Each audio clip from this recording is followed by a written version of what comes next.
ମାଧବୀ ମୁଁ ବେଲୁରେ 2 ଲକ୍ଷ ଟଙ୍କା ରଖି ମାଧବ ସହିତ କଥା ହେବା କଲି ତ ଫେରି ଆସିଲା ଦେଖିଲା ବେଳକୁ ବେଲରେ ଟଙ୍କା ନାହିଁ ତମେ ଦେଖିଛ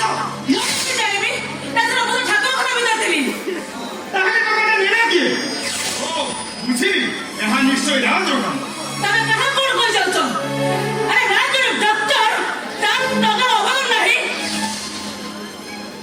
ବୁଝୁଛି ମାଧବୀ କୁବେର କଥା କହୁଛ ଲକ୍ଷ୍ମୀ କଥା କହୁଛ ଆରେ ଯେତିକି ବିଶ୍ୱାସ ତମର ସେ ଗାଁ ଉପରେ ଅଛି ସେତିକି ବିଶ୍ୱାସ ତମ ପୁଅ ଉପରେ ନାହିଁ ହଁ ମୁଁ ମାଧବୀ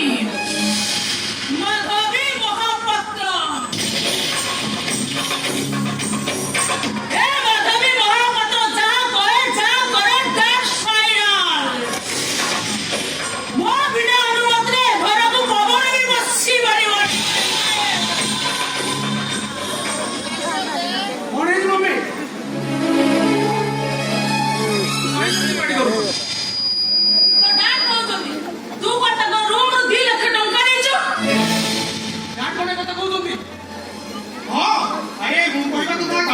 ଦରକାର ପଡ଼ିଥିବ ଏମିତି କୌଣସି ଗୋଟେ ଦିନ ନାହିଁ ଯୋଉ ଦିନ ମୋର ଦରକାର ପଡ଼ିଛି ଆଉ ମୁଁ ଆପଣଙ୍କ ପାଖରେ ଆସି ଠିଆ ହେଇଛି ଦରକାର ସମୟରେ ମୋ ମମି ମୋ ହାତରେ ମନ ଇଚ୍ଛା ଟଙ୍କା ଧରିଛି କାହିଁ କୁହନ୍ତୁ ନା ଟଙ୍କା କାହିଁ ଯଦି ମୁଁ ଆପଣଙ୍କ ପାଖକୁ ଯାଇନି ହେଲେ ଆଜି ଆପଣଙ୍କୁ ଗୋଟେ ପଶୁରି କାହିଁକି ବହୁତ ପଛରେ ପଡ଼ିଗଲାଣି ନା କାହିଁକି ନା ମମି ମାନଙ୍କର ବି ଦରକାର ପଡ଼ୁନି କାହିଁକି ନା ମୁଁ ଚୁଟକିରେ ଟଙ୍କା ଇନକମ୍ କରୁଛି ବର୍ଷରେ ମେଡିକାଲ ପାସ୍ କରିଛି ଆଉ ମାଧବୀ ଦେବୀଙ୍କ ବାଧ୍ୟବାଧକତା ପାଇଁ ଗୋଟେ ମୁଁ ନର୍ସିଂ ହୋମ୍ କରିଦେଇଛି ଯୋଉ ନର୍ସିଂ ହୋମ୍କୁ କି ପେସେଣ୍ଟ ମାନେ ଆସନ୍ତି ନାହିଁ ସିଏ ପୁଣି କଣ ନା ଚୁଟକିରେ ପଇସା ଇନକମ୍ କରୁଛୁ ତମ କଥା ମୁଁ ଅନୁମାନ କରିପାରୁଛି ତମେ ଏବେ ବି ରାଜକୁ ସନ୍ଦେହ କରୁଛ ତମ ମନରେ ଉଚିତ ରାଜ ହଉଛି ଆମର ଏକମାତ୍ର ପୁଅ ଆମ ସବୁ ସ୍ଥାବର ଅସ୍ଥାବର ସମ୍ପତ୍ତି ଉପରେ କେବଳ ତାର ଅଧିକାର ଅଛି ମାଧବୀ ଏ ମାଧବୀ ଯାହା କହେ ଯାହା କରେ ଦ୍ୟାଟ୍ସ ଫାଇନାଲ ଆରେ ଯିଏ ଚାହିଁଲେ ଟଙ୍କାର ବର୍ଷା କରିବ ସିଏ ପୁଣି ତମ ଟଙ୍କା ଚୋରି କରିବ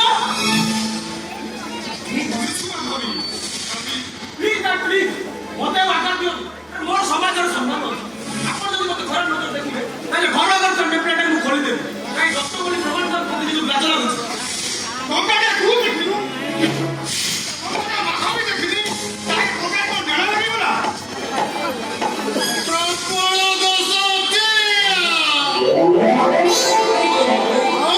ଟଙ୍କାର ଡେଣା ଲାଗିଗଲା ଟଙ୍କାର ଯଦି ଡେଣା ଲାଗିଯିବ ବ୍ୟାଙ୍କଟି ରହିବଟି ସବୁ ପାଙ୍କା ପଡ଼ିଯିବ ଆମ ଓଡ଼ିଶା ଭିତ୍ତିକ ଟେରାଜି ଅଛି ଯେ ସବୁ କାନ୍ଧରେ କଣ ସେଇ ମାସ ଟଙ୍କା ପୁରୀ ଯାଉଛି ଏତିକି ବେଳେ ବିରକ୍ତ କରିବାକୁ ଚାଲି ଆସିଲେ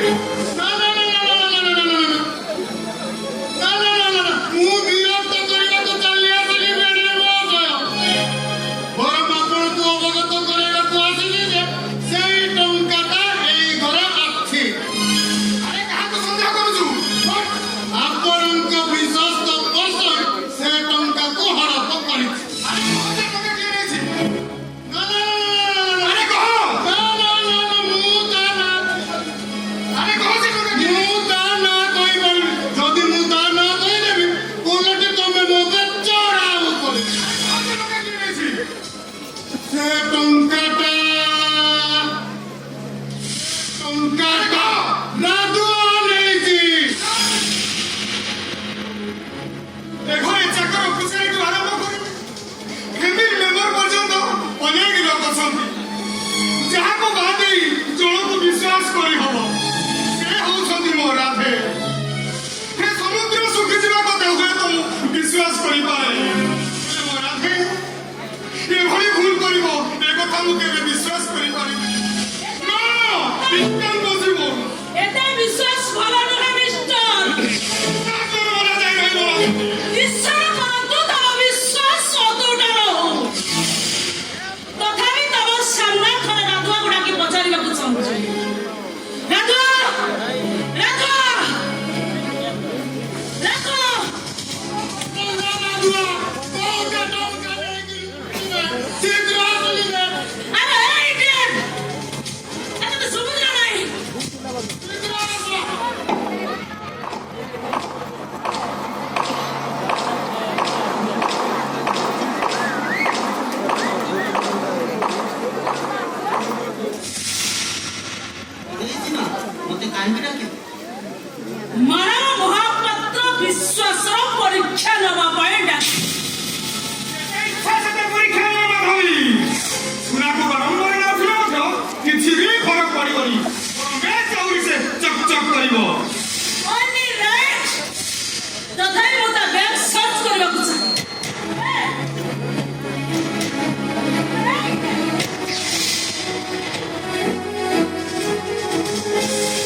ଦେଖୁଛି ମାଧବୀ ଏସବୁଟାକୁ ଆଖି ସାମ୍ନାରେ ଦେଖୁଛି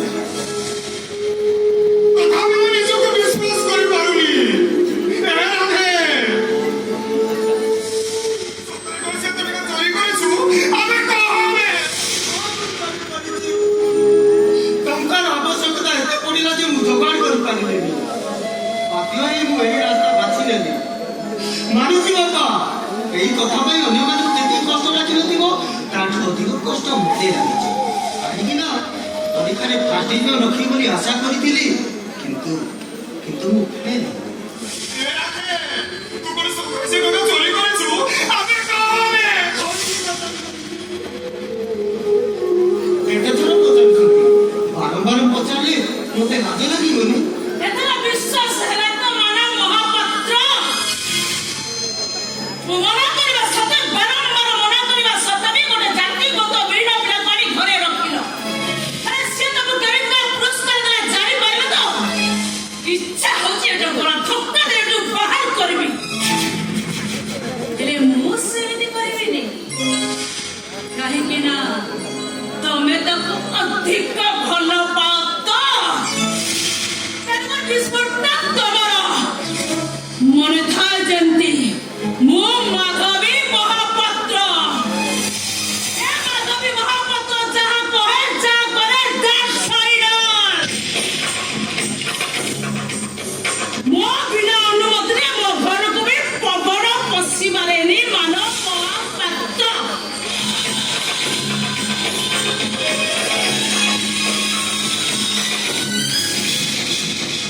ଧର ଷ୍ଟାଣ୍ଡାର୍ଡ ଯାହା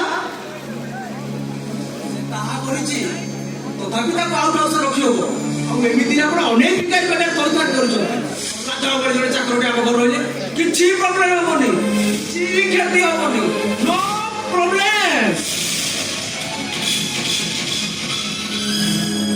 ପ୍ରବଳ ଦୋଷ ଅଛି ଜଣେ କହୁଛି ଆଉଟ ହାଉସରେ ରଖିଲେ ଚଳିବ ଆଉ ଜଣେ କହୁଛି ଆଉଟ କରିଦେବ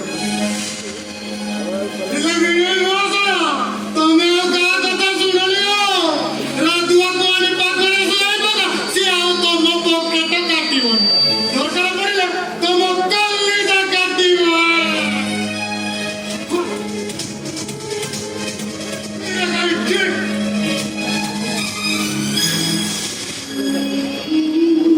ବାପା ମା ତୋତେ ଫୋପାଡ଼ି ଦେଇ ଯାଇଥିଲେ ଯୋଉଠି ତୁ ରାଧରେ କାନ୍ଦୁଥିଲୁ ସେଇଠି ଗୋଟିଏ କୁକୁର ଛୁଆ ବି ରାଧରେ କାନ୍ଦୁଥିଲା କାହିଁକି ନା ତା ମାଟା ଉପରେ ଗାଡ଼ି ଚଢ଼ି ଯାଇଥିଲା ସେଥିରେ ମୁଁ ତୋତେ କୋଳେଇ ଆଣିବା ବଦଳରେ ସେଇ କୁକୁର ଛୁଆକୁ କୋଳେଇ ଆଣିଥାନ୍ତି ଆଉ ଠିକ ସେତିକି ଜ୍ଞାନ ନେଇଥାନ୍ତି ଆଜି ସେ ମତେ ଏମିତି ବେଇମାନ କରିନଥାନ୍ତା ଜୀବନ ସାରା ସେ ମୋ ଘର ଜଗିଥାନ୍ତା କେବେ ସେ ବେଇମାନ କରିନଥାନ୍ତା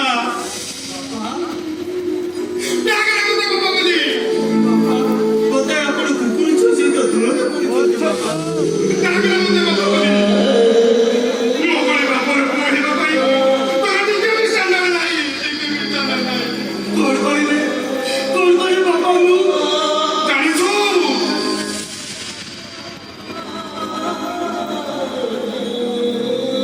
ମାଧବୀ ଦେବୀ ତୋତେ ଫୋପାଡ଼ି ଦେଇ ରାଜମହଲ ଅମୃତ ବର୍ଷା କରୁଥିଲେ ସେତିକି ବେଳେ ମୁଁ ତୋତେ କୋଳକୁ ଆଣି ଚାମଚରେ କ୍ଷୀର ପିଇ ଦେଉଥିଲି ଆଉ ରାତିରେ ଶୋଇପଡ଼ି ନିଦରୁ ଉଠି ମୁଁ ତୋତେ ଖୁଆଇ ଦେଉଥିଲି ଆଉ ସ୍କୁଲକୁ ଗଲି ପାଣି ବକ୍ସ ଟିଫିନ ବଦଳ ମୁଁ ତୋତେ ରେଡି କରି ଦେଉଥିଲି ଏତେ ସବୁ କରିବା ପରେ ଶେଷରେ ତୁ ମତେ ଏଇ ପୁରସ୍କାର ଦେଲୁ ଆମେ ଏଇ ପୁରସ୍କାର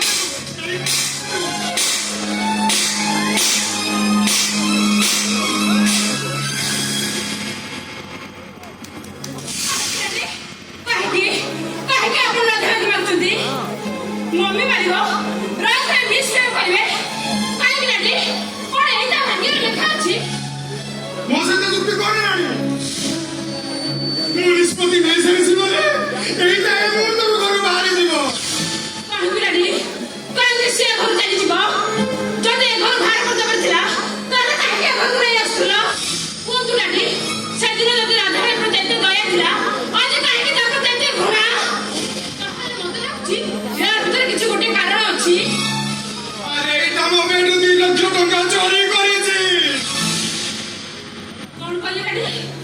ରାଜ ଭାଇ 2 ଲକ୍ଷ ଟଙ୍କା ଚୋରି କରିଛି? ନା ଏ କଥା ମିଛ। ତାହେଲେ ତମେ କହିପାରିବ ଏ କଥା ଆପଣଙ୍କୁ କିଏ କହିଲା? ସେ ନିଜେ କହୁଛି, ସମସ୍ତଙ୍କ ସାମ୍ନାରେ ସେ ନିଜେ କହୁଛି। ନା ଡାଡି ନା, ରାଜା ଭାଇ ମିଛ କହୁଛନ୍ତି। ହଁ, ରାଜ ଭାଇକି ବଞ୍ଚାଇବା ପାଇଁ ରାଜା ଭାଇ ମିଛ କହୁଛନ୍ତି। ଆଉ ପ୍ରକୃତ ଅପରାଧ ହେଲା ରାଜ ଭାଇ। ରାଜ ଭାଇ ବଞ୍ଚାଇବା ପାଇଁ କେବଳ ରାଜା ଭାଇ ପାଦରେ ଶରଣ ପଶିଲେ ଆଉ ସେ କଣ କରିପାରିଥାନ୍ତେ? ପର ପାଇଁ ତ ସେ ବଳି ପଡିଯିବେ। ଠିକ ସେଇଆ ଡାଡି, ଠିକ ସେଇଆ ଆଜି କରୁଛନ୍ତି। ସେଟା କଣ ରାଜ ଚୋରି କରିଛି? ନାଇଁ ଡାଡି, ସେ କଥା ସେ ରାଜ ହିଁ ଚୋରି କରିଛି। ହଁ ଡାଡି, ଡାଡି ରାଜା ଭାଇ ପୁଣି କୁହ ଏ ଦୁନିଆରେ କମ ବାପାକୁ ମିଳେ। ହଁ, କୋଉ ଜନ୍ମରେ ତମେ କଣ ପୁଣ୍ୟ କରିଥିଲ? ରାଜା ଭାଇ ଆଜି ତମକୁ ବାପା ବୋଲି ଡାକୁଛନ୍ତି। ମୁଁ ସତ କଥା କହିଦଉଛି ଡାଡି, ଯଦି ରାଜା ଭାଇ ଏ ଘର ଛାଡି ଚାଲିଯିବେ ତାହେଲେ ସବୁଦିନ ପାଇଁ ମୁଁ ଏ ଘର ଛାଡି ଚାଲିଯିବି। ବାପା ପୁଣ୍ୟରେ ଆଉ କେବେ ରାଜା ଭାଇ ତମକୁ ଡାଡି ବୋଲି ଡାକିବେନି। କେବେ ବି ଡାକିବେନି।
ମିଛୁଆ ରାଜୁଆ ବୋଲି ଗୋଟେ ଗପ ଅଛି। ଯୋଉଠି ମିଛୁଆ ରାଜୁଆ ମିଛ କହି ଗାଁ ଲୋକକୁ ଠକୁଥିଲା। ମୁଁ ବି ସେମିତି ଆପଣଙ୍କୁ ଠକି ଚାଲିଛି ବାପା, ମୁଁ ବି ସେମିତି ଆପଣଙ୍କୁ ଠକି ଚାଲିଛି। ଆମ ଉଭୟ ଭିତରେ ଫରକ ଏତିକି, ଆମ ଉଭୟ ଭିତରେ ଫରକ ଏତିକି ବାପା, ସେ ମିଛ କହି ଗାଁ ଲୋକକୁ ଠକୁଥିଲା। ଆଉ ଆପଣଙ୍କ ରାଧୁଆ ମିଛ କହି ତା ଭାଇକୁ ବଞ୍ଚେଇ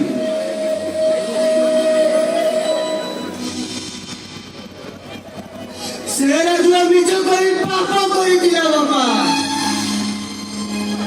ଯୋଉଥିପାଇଁ ସକାଳେ ତା ଛେଳିକୁ ବାଘ ଖାଇଗଲା। ଆଉ ଆପଣଙ୍କ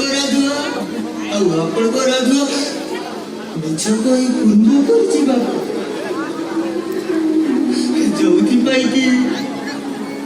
ଯୋଉଥିପାଇଁ କି ଆଜି ଜୀବନରେ ପ୍ରଥମ ଥର ପାଇଁ ତା ବାପାଙ୍କ ହାତରୁ ମାଡ଼ ଖାଇବାର ସୁଯୋଗ।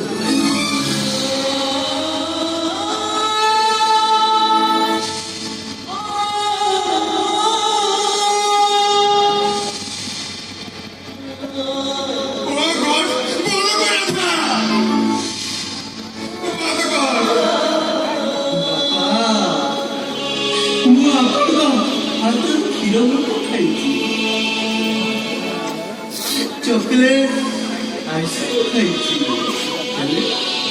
ହେଲେ ମାଡ଼ କେବେ ଖାଇନି ବାପା, ମାଡ଼ କେବେ ଖାଇନି। ଆଜି ଗଲା ବେଳକୁ ମତେ ସେ ତ ମିଳିଗଲା ବାପା। ଥାଏ ଯେମିତି ଥାଏ ଆଉ କିଛି କରିବାକୁ କି ନ କରୁ ଆପଣଙ୍କ ମାରବାରୀ କଥା ମୋର ନିଶ୍ଚୟ ମନେ ରହିଯିବ ବାପା, ନିଶ୍ଚୟ ମନେ ରହିଯିବ। ଏ ବାପଟା ଭୁଲ କରିଦେଲା ବୋଲି ନାଇଁ ବାପା ନାଇଁ,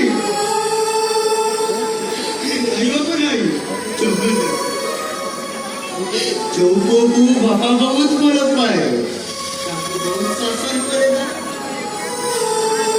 ଆଜି ଆପଣଙ୍କ ହାତରୁ ବାଡ଼ବାଡ଼ି ଖାଇସାରିଲା ପରେ ମୁଁ ଟିକେ ଅନୁମାନ କରିପାରୁଛି ମତେ ଆପଣ ରାଜ ଆଉ ରାଣୀ ଅପେକ୍ଷା ମତେ ବହୁତ ଭଲ ପାଆନ୍ତି। ବାପା ମତେ ବହୁତ ଭଲ ପାଆନ୍ତି, ବହୁତ ଭଲ ପାଏ ବାପା ମତେ ବହୁତ ଭଲ ପାଆନ୍ତି ନା।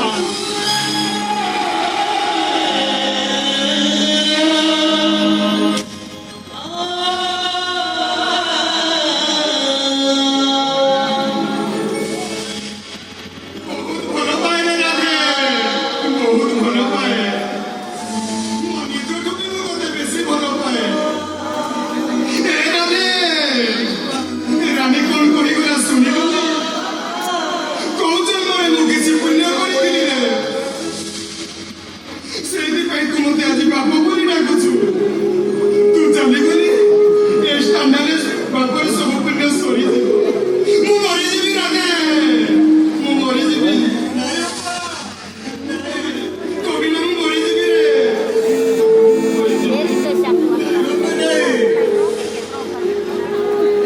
ମତେ ଆପଣ ଏ ଘର ଛାଡ଼ି ଚାଲିଯିବା କଥା କହିସାରିଲା ପରେ ମୁଁ ଯଦି ଏ ଘରେ ରହେ ବାପା, ମୁଁ ବି ମରିଯିବି ବାପା, ମୁଁ ବି ମରିଯିବି।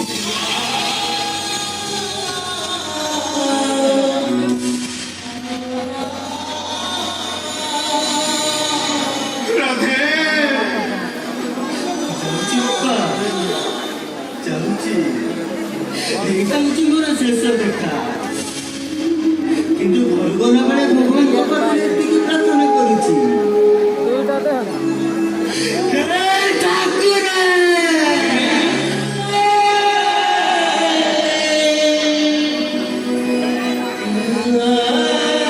ମତେ ସବୁ ଜନ୍ମରେ ଗୋଟେ ବର ମିଳୁ।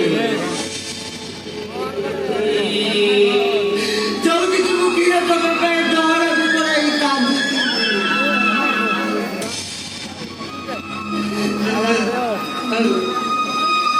ଆଉ କାନ୍ଦି କାନ୍ଦି ଶୋଇ ପଡ଼ିଲେ ଆପଣଙ୍କ ପରି କୋଉ ଜଣେ ବାପା ମତେ ନିଦରୁ ଉଠି ଖୁଏଇଦେବ। ଆଉ ଭୁଲ କଲେ ଏମିତି ବାରମ୍ବାର ଶାସନ କରିବ ଯେ ମୋର ଜୀବନ ସାରା ମନେ ରହିଯିବ ବାପା, ଜୀବନ ସାରା ମନେ ରହିଯିବ। କାହିଁକି ମନେ ପଡ଼ିବ ରେ? ବାପଟା ଭୁଲ କରିଦେଲା ବୋଲି। ଯାଉଛି ବାପା, ଆଜି ତ ଏ ଘରେ କେହି ମିଛ କହିବେନି, ଏବେ କହିବେନି। କାହିଁକି ନା ଆଜିଠୁ ଏ ଘରେ ମିଛୁଆ ରାଜୁଆ ଗପ ସରି।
Thank you.